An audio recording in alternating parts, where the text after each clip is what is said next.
When I was a student, I moved into the city from a semi-urban place called Munchiganj, and I moved into the capital of Bangladesh, to Dhaka, to get better education.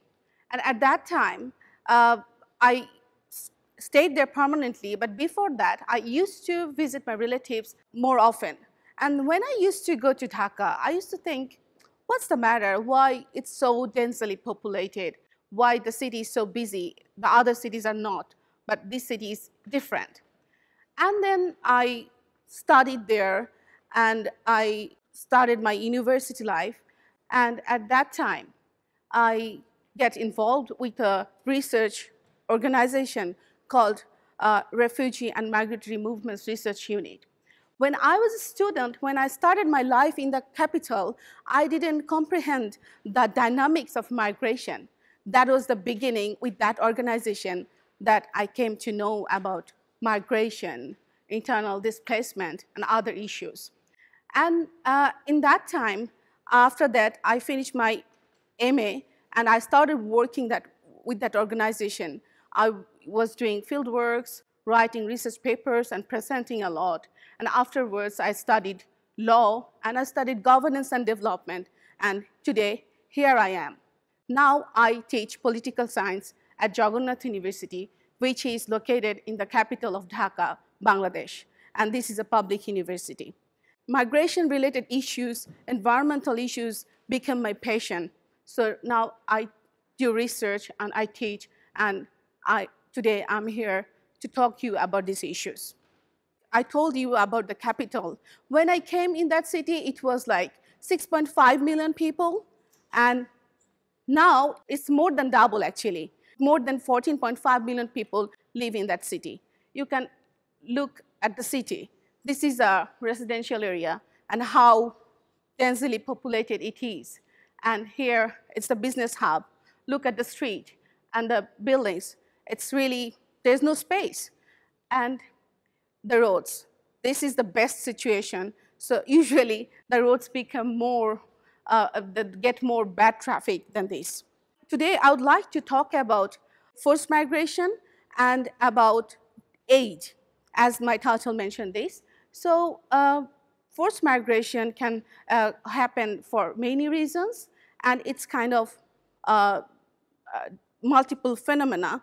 But basically, when I used to work, and I had a chance to work with a project called slum eviction, at that time, I found that I had a chance, it opened my eyes, like so many people, they become evicted. And when I got into the route, that I found that they were evicted multiple times, and they come from different places of the country, and they got a place in the shanty slums, and then they become evicted. So many causes there are behind migration and forced migration, so people never migrate willingly. But for me, it was different. I migrated willingly because of my study.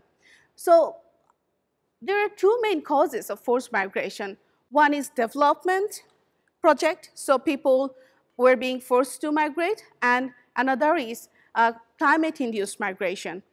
Due to natural disaster, people lost their habitats, people lost their houses, and they need to move.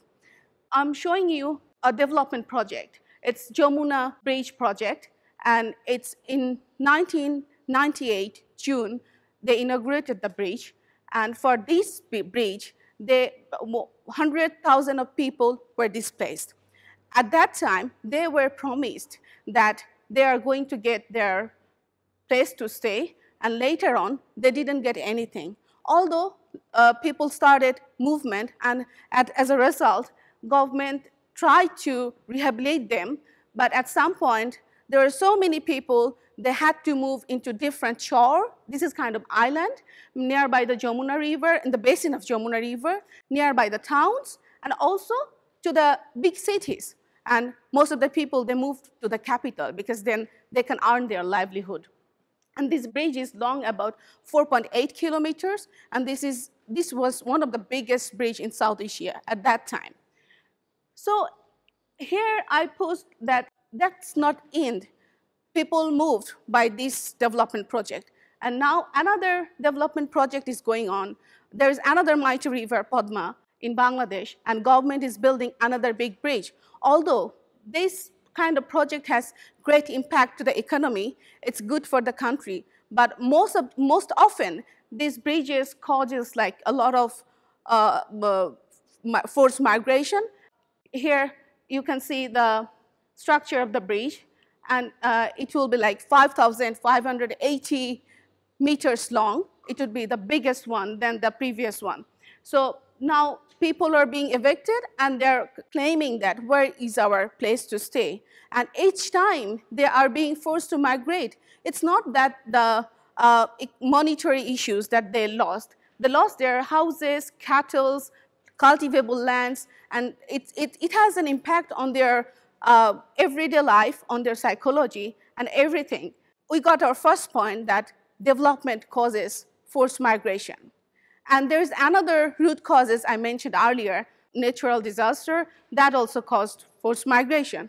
So in 2009, May, Ayla, weak category cyclone hit Bangladesh, the coastal area in Khulna district, and there are a couple of places like Dhaka was the most affected area.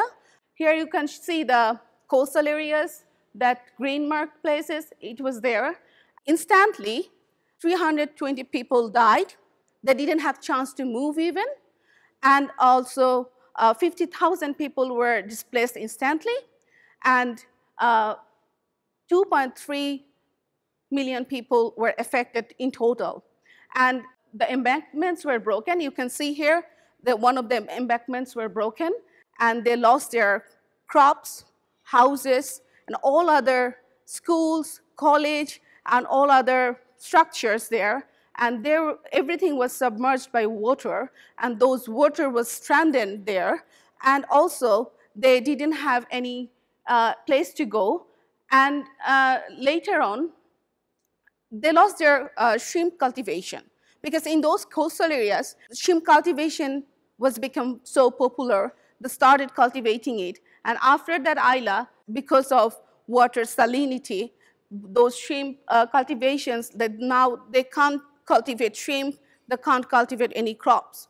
So it has a great impact in their life. So here is the data.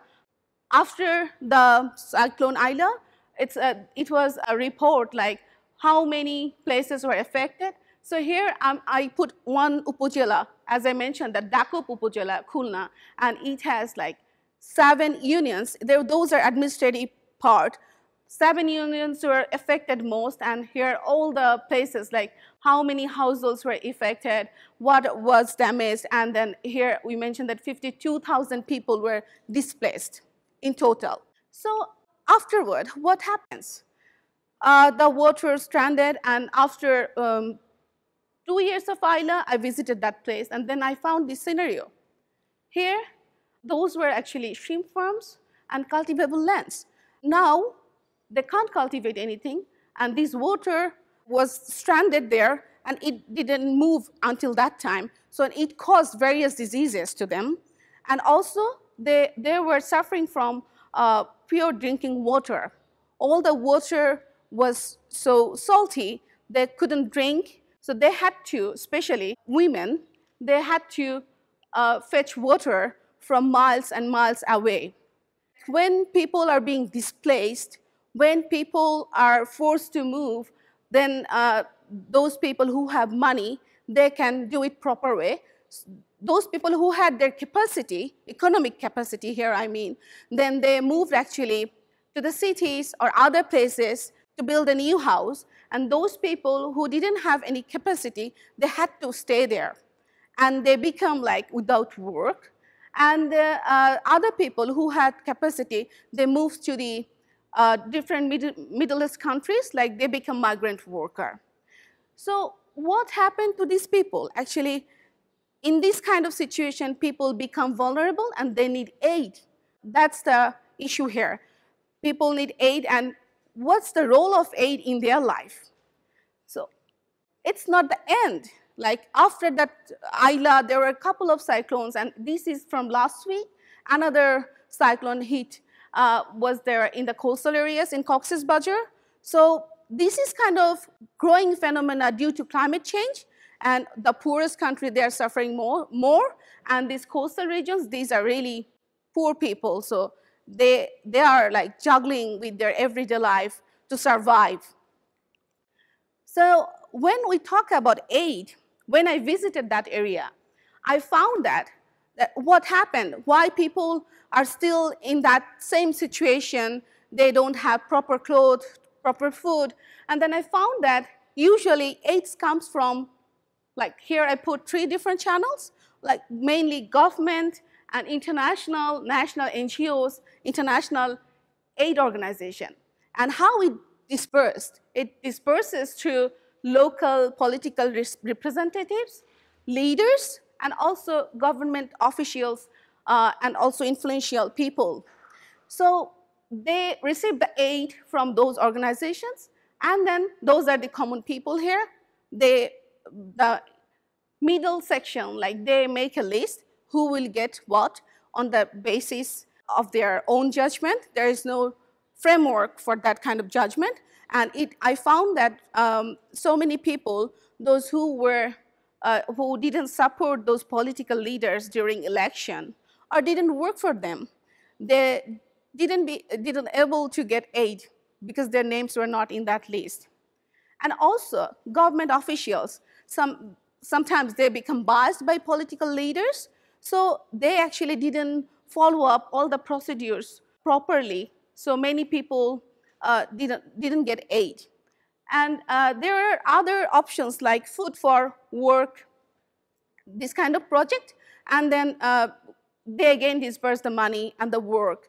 And it found that they discriminated in between women and men. The women and men, they used to work together, the same time duration, the same work, but at the end of the day, women used to get low fare, low wages. And it's kind of the traditional discrimination, and also like when it comes to work, they work together, but they didn't get the proper wages. So this happened, and so many people complained, and when I went there, they thought that I wanted to talk about that. They told me, we don't believe people. They come, they promise, and then they leave, and we didn't get any money. So what will be my benefit if I talk to you? Are you going to give us aid or helping us? Then I was able to make them understand that this is for my research work.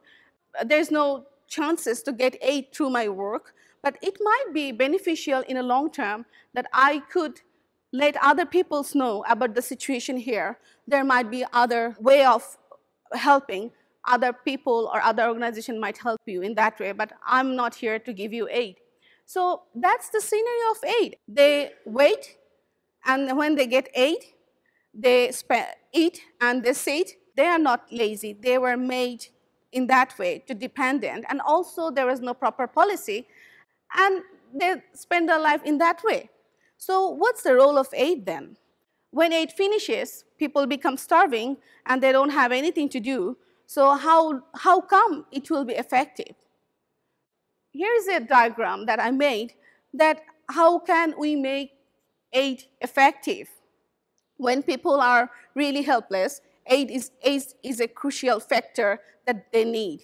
And in my previous diagram, we found that there was no link between the top to bottom.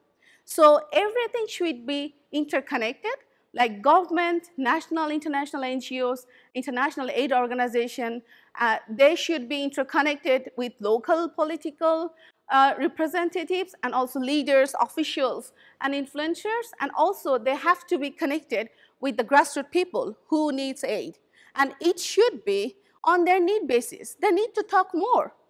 If they talk more, if they communicate, they would be able actually what they need. And they don't need only food. They need something sustainable. It could be a training, it could be a particular skill, and they have to analyze that in that particular area, what the materials, or what kind of job they can do, and they can live their livelihood through that one. So I think in that way, we can make aid more effective, and it will have a long-term impact, and people wouldn't be sitting after 3 or 5 years of a natural disaster in that same situation, and nobody took any initiative to remove those stranded water or to improve that environment of that area. So this could be enlisted as a list of work, and that could be done for those people. And this actually, it can be done for other disaster-prone areas as well. 8 could be a solution if we can do it in a proper way, in a proper planned way. So that is all I want to tell you, and let's talk about more. If you have any questions, please feel free to ask me. Thank you.